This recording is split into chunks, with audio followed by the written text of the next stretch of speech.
Fala pessoal, tudo bem com vocês? Estamos iniciando aqui mais um podcast. Hoje, primeiro dia da Conferência Libertos em 2025 e eu tenho a honra e o privilégio de estar aqui com um amigo, um pastor querido que está já há algum tempo, alguns bons anos com a gente aqui todas as vezes, pastor Fernando Martins. Pode ser, pastor, o senhor também? Paz, querido, tudo bem? Tudo bem aos ouvintes? Muito bom estar com vocês aqui, Gabriel. Muito bom estar com você. Primeira vez contigo aqui, sempre com teu pai. Verdade. Hoje já tá, olha aí, o legado do seu pai funcionando aí. Muito bom. Graças Uma a alegria Deus. estar aqui com vocês. Nessa madrugada, né? Vamos sempre... Aliás, acho que é uma marca registrada minha, né? A outra vez eu gravei Verdade. aqui, era meia-noite e Verdade. meia, 1h da manhã. A gente começou a gravar meia-noite e meia. Exatamente. Verdade. E agora já são quase meia-noite, né? Vamos. Verdade. O pessoal vai olhar a minha voz, ouvir minha voz detonada, o meu rosto detonado. Fala, esse cara tá meio quebrado. Não, é porque eu acabei de pregar, orar pelo povo e são quase meia-noite. E né? nós estamos aqui. Não, mas graças a Deus. A gente começou hoje a Conferência Liberta, sendo um privilégio. Como o senhor comentou na mensagem, né? Hoje, a primeira vez o senhor abrindo a conferência, né? É verdade, a primeira vez que eu abro. E como foi bom, como tem sido bem. E eu queria a gente aproveitar esses próximos minutos para a gente conversar um pouquinho a respeito do que Deus falou com a gente e como Deus falou comigo, especialmente, até começando. A gente está com essa ideia desse podcast aqui. Começamos hoje o primeiro podcast, sou o primeiro entrevistado do podcast. Olha aí, que no bom. canal da igreja, porque o canal do pastor Marcos Ferreira, do Instituto Fazendo a Diferença, é separado. O seu primeiro pastor e primeiro convidado. Mas para a gente ganhar tempo, pastor, eu queria que o senhor falasse um pouquinho. O senhor ministrou em cima do texto de Êxodo, capítulo 2, versículo 1, passei ali para o capítulo 3, falando a respeito de destino, de propósito. Se o senhor puder dar um leve resumo do que o senhor falou, e a gente vai trocando um pouquinho aqui a respeito disso, Sim, e algumas coisas que eu anotei aqui. Fique à vontade. Legal. Nós falamos sobre alinhamento de propósito e destino. Uhum. Na introdução, eu fiz uma síntese do capítulo 1 de Êxodo, né, onde mostra ali o povo de Deus numa situação agonizante, como escravos no Egito, e o plano maquiavélico do faraó, em uma grande preocupação, né? De repente ele percebe que se o povo estava crescendo muito, e se acontece de ter uma rebelião interna, ou até mesmo se o povo de Deus, o hebreu, resolvesse se aliar a algum povo inimigo, facilmente eles seriam dominados. Então ele começa a dificultar a vida do povo de Deus e ele traça então até a ideia péssima de matar todas as crianças, meninos, né? Todos os homens que nascessem, e lançassem essas crianças no Rio Nilo, para que forem mortas. Bom, aí nós vemos uma atitude, no meio disso tudo, uma atitude fantástica de Joquebede, né? Ela esconde o seu filho por 3 meses e depois fica inviável conseguir fazer isso. E ela tem uma atitude, o que me chama a atenção no texto, Gabriel, é não ter detalhes sobre isso no texto. De onde ela tirou essa ideia de pegar um filho, um bebê, e colocar num cesto e colocar no Nilo? É bem curioso, meu. Sabe? Nós podemos ter várias conjecturas, mas certeza bíblica não dá para ter. Temos algumas especulações, né? Eu já ouvi ao longo da minha caminhada, já ouvi algumas coisas, mas elas são especulativas. Não podemos, biblicamente, teologicamente, não podemos chegar e afirmar que foi isso. Mas o fato é que ela teve coragem e ela prepara o cesto. É importante entender isso, que ela betuma o cesto, ela pega um cesto de junco, ela prepara, ela organiza, ela arruma. Ela não pega simplesmente e coloca lá, ela não lança de qualquer jeito algo tão precioso. E a primeira coisa que nós aprendemos é isso, que aquilo que é precioso para nós, quando nós lançamos para o futuro, isso tem que ser muito bem preparado. Trazendo uma aplicação para a nossa vida, nós temos que ser pessoas que nos preparamos para fazer bem as coisas. As pessoas acham que uma atitude de fé é uma atitude leviana. Não é. A atitude de fé não é ser leviano. Muito pelo contrário. Se você for melhor preparado para fazer qualquer coisa, você tem a possibilidade de ir mais longe e ser mais bem-sucedido com isso. Então, senhor, perdão, só mais um ponto que na hora que o senhor estava ministrando, eu parei e falei, isso aqui é interessante. Então, o senhor acredita que em todo o plano de Deus para as nossas vidas, a gente tem uma parte nisso e não é só a responsabilidade de Deus fazer tudo. Claro, claro, e eu vou para um exemplo bíblico agora, Uhum. mas eu até citei isso na pregação, nem estava no meu esboço isso, eu me lembrei de uma outra ministração que eu tenho, que eu ministro para líderes, geralmente, obreiros, é você olhar no Novo Testamento o exemplo de Pedro e Paulo. Veja, Pedro é o camarada que anda com Jesus. Pedro é o camarada que come do pão multiplicado, do peixe multiplicado. Pedro, ele vê cego enxergar. Pedro vê morto ressuscitar. Pedro é o cara que está com Jesus no Monte da Transfiguração. Um texto tão lindo, tão maravilhoso. E Pedro é o cara que quando vem a glória pesada ali, a palavra no original é kabod, você vai ver que Pedro é o camarada que fala, Senhor, não vamos sair daqui mais não, esse ambiente de glória aqui, isso aqui é maravilhoso. Para que nós vamos sair daqui? Não deixa o que está lá embaixo lá, vamos ficar aqui nesse monte, aqui é nota 10. Quem tem a revelação, tu és o Cristo, o Filho de Deus vivo, é Pedro. É Pedro, ele é o primeiro surfista sem prancha, é ele que anda sobre as águas. Me apresenta outra pessoa que pula e anda sobre as águas na Bíblia. Pedro é o cara. Pedro faz as coisas acontecer. E Pedro, ele recebe a orientação do Senhor Jesus dentro da grande comissão. Mas quando Pedro, tão cheio do poder de Deus, ali em Atos 2, que depois o Pedro, quando ele vai fazer, você vai vendo ali Atos 3, 4, você vai vendo que Pedro faz a primeira pregação e tem 3.000 pessoas que se convertem. Meu Deus. Não sei, Gabriel, talvez, a gente não sabe o dia de amanhã. Sim. Talvez eu passe a minha vida toda pregando e não ganhe 3.000 almas para Jesus. É verdade. Espero passar disso. Mas também. O camarada na primeira pregação, ele já tinha um problema. Onde colocar esse povo para congregar? Quem vai cuidar desse Essas povo? 3.000 pessoas, como é que eu vou liderar isso? E aí Pedro, ele se entorpece com isso e ele fica em Jerusalém. Pedro tinha sérias dificuldades, ele era muito proselitista, ele tinha dificuldade de enxergar como Jesus enxergava. Você vai ver que lá em Atos... não me lembro, se talvez 11, Pedro tem um problema que ele não acha que o evangelho tem que ficar só ali, e aí tem aquela visão do lençol, aí ele vai falando, não, senhor, não vou comer isso não, isso é impuro, e aí ele toma a advertida do Senhor, e ele vai dizer, quem falou para você que é impuro? Quem é você para falar que é imundo aquilo que eu purifiquei? Olha, veja a dificuldade do Pedro, porque Pedro, ele tinha o seu temperamento, o seu jeito, e ele não deu a vazão de fato para a hora que ele conhece Jesus, ele entende do jeito que de fato as coisas são, ele não se prepara para ir mais longe. Você tem Atos 2, acontece algo maravilhoso, a descida do Espírito Santo, se cumpre a primeira parte da profecia de Joel, a segunda parte ainda não se cumpriu, mas a primeira parte da profecia de Joel se cumpre e Pedro desfruta disso, você vai ter Atos 2, Atos 3, Atos 4, Atos 5, Atos 6, Atos 7, você encontra um problema, Deus está olhando para aquela situação e fala, opa, vocês não estão caminhando do jeito que tem que ser. Atos 8, tem um problema com Estevão. Atos 8, então, vem de fato a dispersão. Quando vem essa perseguição com a dispersão, agora, sim ou sim, vocês não vão numa boa, vocês vão ter que ir de outro jeito. Mas você vê que começou a ficar muito pesado, denso, começou a coisa a ficar... ela era para ser leve, era para fluir com aquilo que o Espírito Santo deu, era para fluir com leveza. E eles não fizeram assim. Então, o Senhor vendo que estava difícil com aquele pessoal, cabeça dura, Pedro era o pastor daquele povo. Era a responsabilidade dele. Pedro é o pastor de Jerusalém. Mas a visão era limitada. Olha só, o cara que anda com Jesus, Paulo, ele vai chegar em Atos 9. E outra, não tem um discípulo de Jesus que vai lá e prega para ele. É preciso Jesus vir e pregar. Mas que luta, que dificuldade. Essa visão proselitista, essa visão fechada, religiosa. Então, quando Paulo vem, aí vocês veem. Você vai encontrar Pedro falando até, eu nem citei isso na pregação, até, se não me engano, Atos 16, você encontra Pedro falando.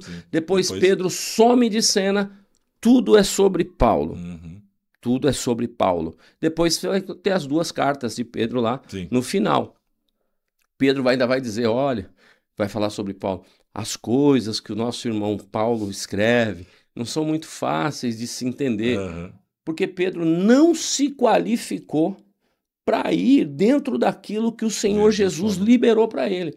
Então, nessa questão, eu preciso ser bem enfático, biblicamente falando. A Bíblia, sim, ela te traz desafios da sua parte. Eu e você, Gabriel, precisamos fazer a sua parte. Nós lidamos com o povo, nós pregamos, nós falamos. Eu me lembro do meu pastor, o pastor que me ordenou, pastor Joel Estevanato. Eu me lembro dele, eu ainda obreiro bem novo, lembro-me dele chamar o grupo de obreiros, e ele fala assim, gente, eu preciso que vocês enxerguem a sociedade como um todo. Para quando vocês subirem no altar, aí ele foi falando, olha, pense em irmão fulano de tal, ele é professor de língua portuguesa universitário. Pense em fulano de tal, é um advogado. Pense em fulano de tal, ele está estudando medicina. Pense em ciclano. E foi mostrando e falou assim, vocês não podem subir lá e falar qualquer coisa, vocês têm que se preparar.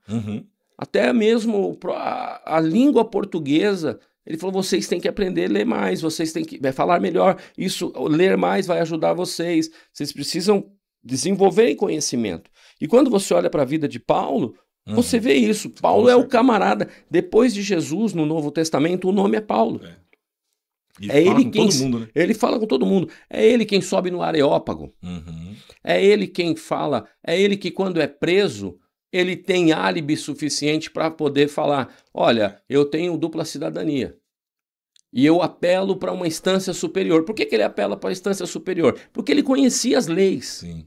Entende? Ele conhecia toda aquela questão dos vereditos. Então, Paulo vai aonde vai, meu amigo. Paulo é quem ensina sobre salvação, é quem traz todo esclarecimento sobre salvação, como que funciona a graça, a ruptura com o judaísmo, a entrada do cristianismo para o mundo gentílico.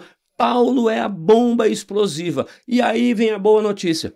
Paulo nem com Jesus andou. É isso que é doido, né? A preparação, você estava falando, e aí você falou uma frase que eu achei interessante, anotei. Quem prepara com fé, entrega com paz. Com paz. Exatamente, porque é o caso de Joquebede. Ela prepara e ela entrega. Tem paz, ela acredita. A Bíblia não vai falar sobre isso, mas Joquebede sabe a linhagem dela. Ela sabe do pacto que Deus tem com Abraão. Sim. Se tem algo que os judeus carregavam naquele tempo, é a ideia, a certeza da promessa do pacto abraâmico que Deus tinha feito. Pronto, é isso. E olha só, nós temos Cristo. Nós carregamos dentro de nós o Espírito Santo. Então, essa questão, sim, do preparo, ela é muito importante. Eu trato disso, eu cobro isso dos obreiros, dos oficiais que estão ao meu lado. Eu me esforço. Eu estou sempre me esforçando, eu estou sempre procurando conhecer mais, eu estou sempre fazendo novos cursos, eu estou sempre me esforçando para lapidar e ser alguém melhor. Oxalá todos nós sejamos assim. E é interessante porque eu entrei nesse ponto porque a gente sabe bem, isso é melhor que eu, roda bastante, que no meio de nós, principalmente no meio pentecostal, entrou que essa ideia de preparação, ela é anti, você não dá liberdade ao espírito, você não, fica muito técnico e meio que demonizamos a preparação. Falácia e misticismo, exatamente. E é uma forma simples de você se esconder atrás do seu relaxo. Perfeito. Ponto. Concordo plenamente com o senhor. Pronto, falei.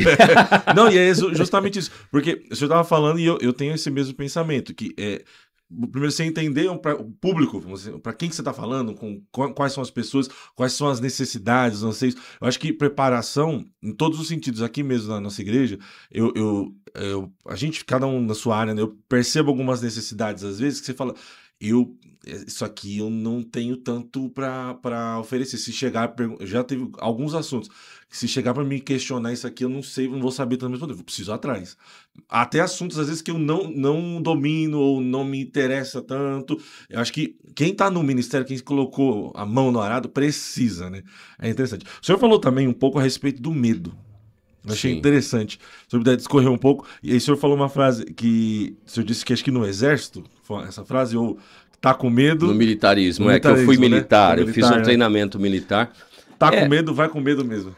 vamos ser sinceros, você acha que foi confortável para Joquebede pegar o seu Um filhinho? pouco, um pouco. Não foi. Ela agiu com coragem e fé. Uhum. Mas eu também, o texto não fala, mas eu não consigo olhar e ver que ela não teve medo, algum tipo de receio. Mas foi com medo mesmo e ela foi e fez. Eu aprendi isso no militarismo, Uhum. né? Você está com medo? Vai com medo mesmo. Você tem uma missão, cumpra a sua missão. Você tem que acreditar. E assim, irmãos, vamos ser sinceros, não dá pra gente, antropologicamente falando, Uhum. não dá pra gente chegar aqui, Gabriel, e falar, não, eu não tenho medo de mais nada. Não, Ups. aqui é o seguinte, se cortar, eu preciso ser muito humilde e dizer isso. Aqui se cortar, sangra, amigo. Uhum. E tem algumas decisões que eu vou tomar e eu fico com medo, eu falo, Senhor, mas a tua palavra... Então, uma coisa é a circunstância e a outra coisa é eu olhar para a palavra e falar, Senhor, olha, o natural, eu tenho medo por causa disso, disso e disso. Uhum. Mas a tua palavra fala que o Senhor é comigo, assim, assim, assim, assado. Por isso que nós precisamos conhecer a palavra. Por isso que nós precisamos sempre estarmos balizados em tudo na palavra. Aí você vai olhar o que a Bíblia fala. O amor vence o medo. Então, quando você entra com esse processo do amor de Cristo, vence essas barreiras. Você vai, então, ó, Senhor, tá aqui. Tô com medo mesmo, mas vai e o Senhor é comigo. Quantas vezes foi assim? E você olha no final o resultado, o Senhor mostra e mais uma vez ele fala assim, viu? Eu tava nesse negócio. Não podemos deixar o medo nos barrar. Uhum. Se essa mulher ficasse com medo de colocar o menino nas águas, muito provavelmente a história de Moisés nós não conheceríamos. Deus teria que desenhar uma outra história para cumprir o propósito dele. Ele, com certeza ele o faria, porque Deus ele tem os seus propósitos, ele cumpre. Mas talvez não fosse desenhado pela a história de Moisés. Mas como Joquebede, ela superou o medo, ela foi e não travou. Uhum. Ela teve a ação. É uma das perguntas. Eu falo, brinco com os irmãos lá na nossa igreja, Gabriel, que eu falo que eu tenho um caderninho de perguntas bíblicas. E já passa de 1.500 perguntas, né? Eu falo para os irmãos, eu brinco com eles, eu falo, olha, quando vocês verem eu chegando perto de Paulo, sai de perto, porque eu tenho uns 2, 3 anos de conversa com ele. Como nós não temos pressa, temos a eternidade toda lá. Então, por exemplo, com Joquebede é uma das perguntas. Joquebede, vem cá, irmã. Como é que foi seu coração? Provavelmente eu vou ouvir falar, Fernando, foi tremendo de medo, mas eu tinha uma promessa de um povo que Deus liberou através do pai Abraão. Pronto. Sobre ela. Então, nós temos que ter essa questão de falar, não, nós não somos anjos. Se cortar, sangra. Então, nós somos sujeitos a passar por esse tipo de situação. E só, se eu chegar primeiro, o senhor vai ter um problema, tá? Eu também tenho um caderninho grande lá. Pastor, pra gente, teve bastante coisa, a mensagem está no canal da igreja, quem quiser acompanhar, quem quiser assistir, ser ministrado novamente, tá... A sexta-feira ela é aberta para todo mundo, a sexta e o domingo, então tá lá no canal. Mas o senhor, então, depois de tudo isso, falou, passou na questão, eu achei muito interessante, o senhor colocando a questão do Nilo, da questão de o lugar onde Faraó, né, decretou morte. Morte, e o senhor usou aquele lugar para mudar onde um decreto do inferno, o senhor diz não, e isso foi muito forte para a minha vida. Mas o senhor chegou no capítulo 3 de Êxodo, discorrendo a questão de que acontece com Moisés. Nós conhecemos bem a história, que ele tem aquela intercorrência com o egípcio, mata ele. Tem um assassinato. Foge. E aí entrou na questão da fuga. Sim. Me pegou essa parte, eu falei, eita Jesus. Que ele vai para um lugar, tá confortável, tá tudo bonitinho, a vida tá ajeitadinha, os filhos estão criados, a aposentadoria tá feita, trabalhando, trabalhando. É genro do sacerdote de Midian. Está tudo muito bem encaminhado. Mas... né? Um homem extremamente educado, preparado. Lá culto, no, mas... Né? Mas não era o lugar. Quando nós vamos encontrar ali, ele em Midian já há 40 anos. Né? Aquele não é o lugar. E aí você vai ter o episódio da sarça. No episódio da sarça, me chama muito a atenção esse detalhe, Gabriel. Deus chama 2 vezes Moisés pelo nome. Ele podia chamar meu servo, ele podia chamar meu filho. Não, ele chama Moisés, olha, só de pensar me arrepia. Ele chama as 2 vezes Moisés pela identidade dele. Porque vale lembrar, quem deu o nome Moisés não foi a mãe dele, não foi Joquebede, foi a filha do faraó. E o nome Moisés significa retirado das águas, tirado das águas, saído das águas. E Deus, depois de 40 anos que ele está fora do lugar onde era o propósito dele, Deus lembra ele pela sua identidade. Tirado das águas, tirado das águas. Opa! Tem uma mensagem forte aí nessa fala sobre identidade. Aquilo ali é para chamar Moisés a buscar a memória da história dele e ver, olha, eu preparei todo o cenário. Você está bem hoje aqui, está confortável, está tranquilo, mas aqui em Midian não é o seu lugar de destino. Aqui pode estar tudo confortável, geograficamente está bem, familiarmente está bem, mas esse não é o seu lugar de destino. O seu lugar de destino, enquanto está tudo bem aqui, o seu lugar de destino está em sofrimento. O Egito ainda está lá, sacrificando, judiando do meu povo. Moisés, volte para o lugar. Qual é o seu propósito para o qual você nasceu? Qual é o seu destino, Moisés? É para lá que você tem que ir. Então Deus mexe nas estruturas de Moisés. E muitas vezes, meu querido Gabriel, nós nos colocamos nessa mesma posição de Moisés. Tá tudo confortável, tá tranquilo. E aí nós usamos a seguinte frase: poxa, mas aqui tá tudo bem, tá tudo certo.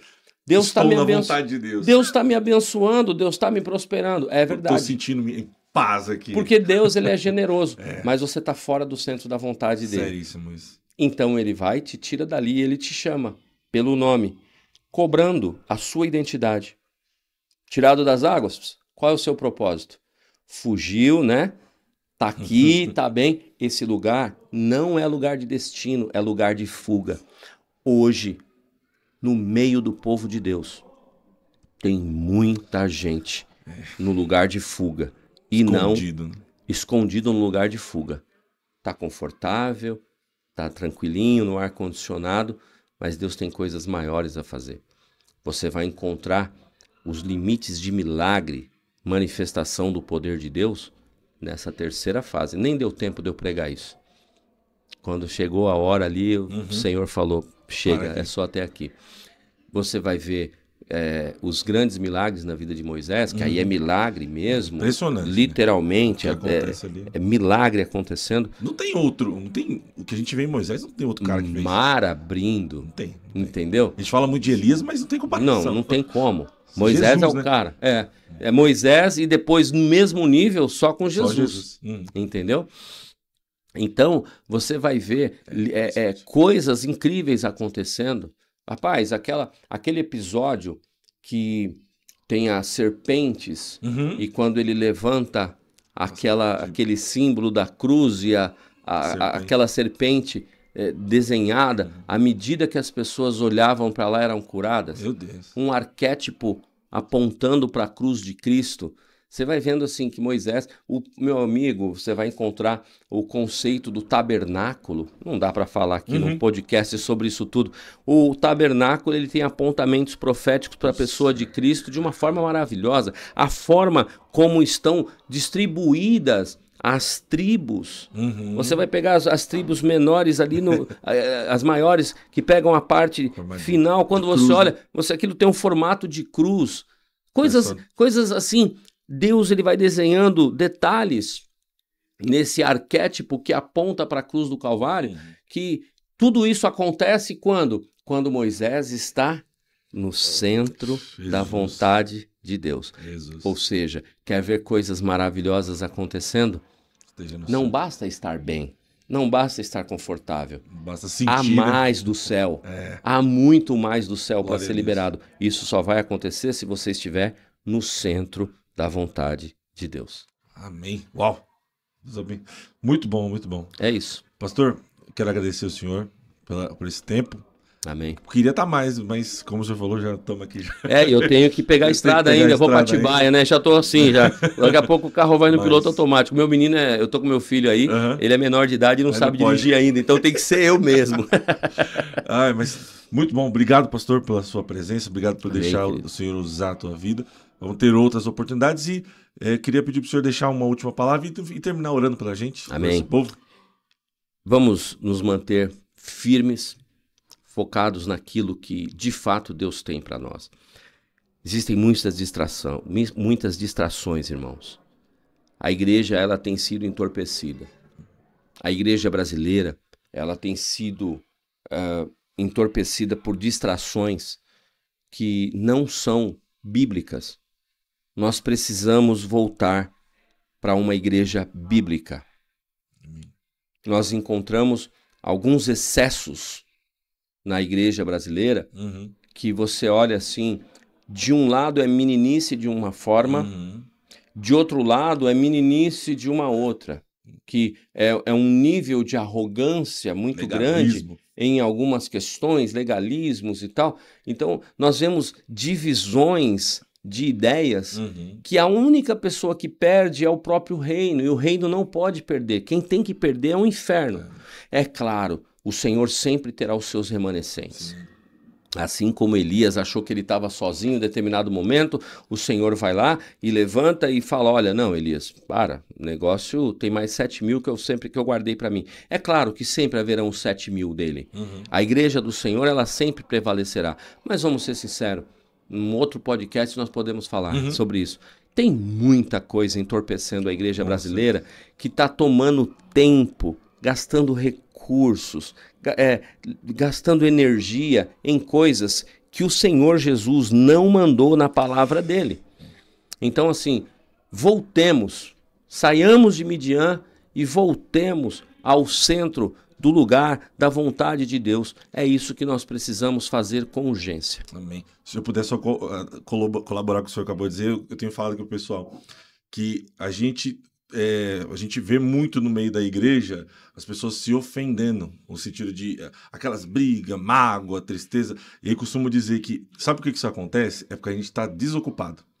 Concordo. É mais ou menos assim, sabe aquela coisa que a gente tinha, se a gente tem... se a gente está fazendo uma missão, está numa missão, está num propósito, aí eu esbarro no Senhor e falo, desculpa, mas nós estamos numa missão aqui, vamos embora. Só que quando a gente está sem fazer nada, aí eu esbarro no Senhor, ai meu Deus, que dor, aí fica curtindo a dor. Acho que tem muita gente assim. Eu tenho uma frase que eu desenvolvi ao longo de anos, Gabriel, sobre isso que você falou, que é o seguinte, crente que não trabalha, dá trabalho. É verdade. Sintetizando isso. Verdade. Se você está trabalhando, irmão, você passa por cima e vambora. Flui. Olha para o Evangelho de Jesus Cristo, observa que o Egito está gritando, famílias estão gritando, famílias estão gemendo, sofrendo, vidas estão gemendo, ministérios estão gemendo, sofrendo, e você fala assim, então tá, deixa eu sair dessa Midian aqui, deixa eu voltar lá para o Egito e vamos fazer o que tem que ser feito. Ponto. Concordo. Aí começa uma história verdadeira de sucesso com Cristo. Amém. Pastor, ora pra gente. Pai, muito obrigado por essa rica oportunidade que o Senhor nos dá de conversarmos sobre a Tua Palavra. Muito obrigado pela oportunidade de estar aqui com os Teus filhos a noite de hoje, ministrando a Tua Palavra. Abençoe cada um deles, prospera, abençoe cada um dos ouvintes desse podcast. Eu peço que a Tua graça, o Teu favor seja liberado sobre cada um deles. É tão bom, Senhor, te conhecer, é tão bom conhecer a Tua Palavra, que os meus irmãos desfrutem disso. Cuida, Senhor, de cada um que está em fuga na sua Midian e traga eles, Senhor, para o centro da Tua vontade. Traga eles, Senhor, para serem úteis a partir do Egito e assim podermos caminhar na nossa jornada rumo a Canaã.